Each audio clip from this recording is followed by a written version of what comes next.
Nara mga kabukid, ang agi sa tong hagbas karon. Oh. Muna atong ipagbasan. Kay daghan na kayo og sagbot, tagas na kayo. Ang mga lubi, di na makita ang mga tagak tungod kay kuan, tungod sa kadagang sagbot. Ug mao niya mo agyanan mga kabukid, tanawa. Ikan dito sa ubos. Kung naasa nakapark ang ato ang sakyanan diri padulong 400 meters ni siya saka dito.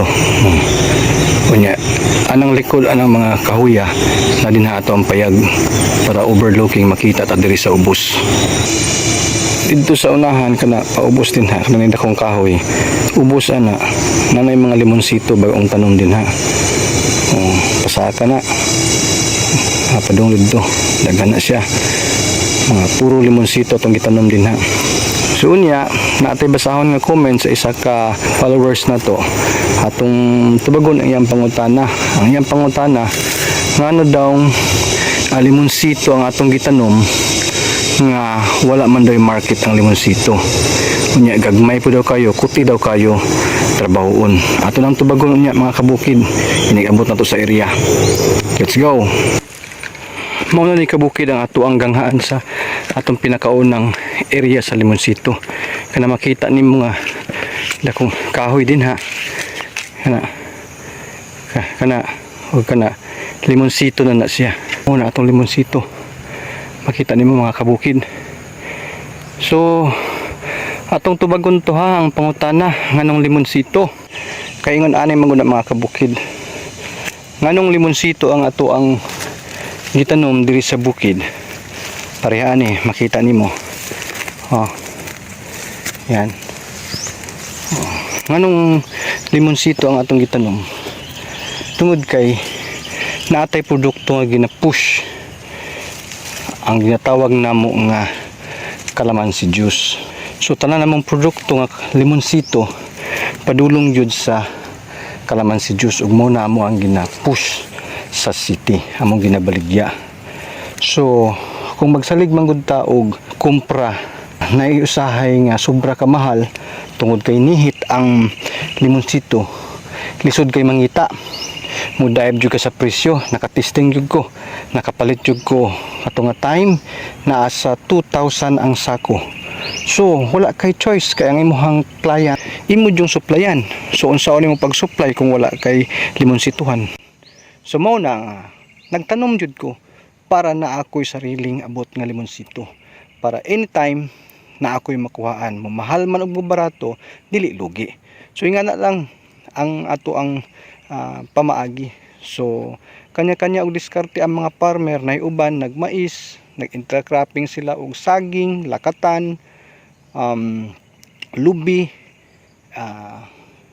Ingana ang ilang style sa pagtanom kay laapod sila ginasuplayan nga mga palengke. So ako so far sa palengke dili kayo ko nagasupply sa palengke tungod kay na ako'y padulngan ang ako ang ginatanom. Kung nag-intercropping ko og mais, pangonsumo ra gyud na tungod kay kasagaran sa mais break even ra gyud ang mais. So ang talong kung matimingan sa taas nga presyo sa matong niagi nagtanom ko naa sa 1,500 ka hills ang akong gitanom. So every 3 to 4 days mag-harvest mi og 400 kilos na timingan nga mahal ato nga time tag 100 ang kilo. So nakabawi ko. So niabot pud ang time nga naka-harvest ko og sobra 1,000 pero ang kilo pertira pong baratuha kumprahon ra pud sa imuha og 15 pesos. Pero okay na. Bawi lang gyapon kay di mo pud nga na kayo kamahal ang atong similya.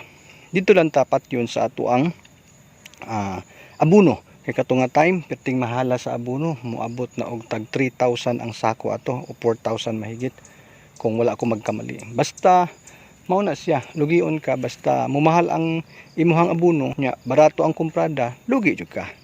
So nag-alternative mi, naghimo mi na ako ipakita sa inyo ha nga organic fertilizer. So ga provide ko organic. Tanan nga limonsito ako nang gibutang ang organic fertilizer kay gamit kay niya.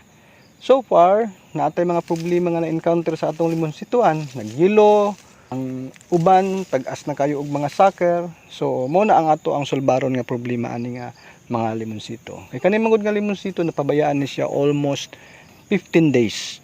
Kay katunga time nasakit po datong bantay, sabay-sabay gyud mi.